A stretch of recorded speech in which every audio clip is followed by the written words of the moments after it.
చూపులకెన్నడు దొరకనిది రంగు రూపు లేని మది రెప్పలు తెరవని కన్నులకు స్వప్నాలెన్నో చూపినది వెచ్చని చెలిమిని పొందినది వెన్నెల కళగల నిండుమది కాటుక చీకటి రాత్రికి బాటను చూపే నేస్తమది చేతికి ఆదని జాబిలిలా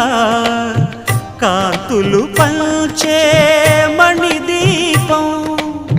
కొమ్మల చాటున కోయిలలా కాలం నిలిపే అనురాగం అడగని వరములు కురిపించి అమృత వర్షిణి అనిపించే అమూల్యమైన పెన్నిధి శుభోదయాల సన్నిధి మనస్సనేది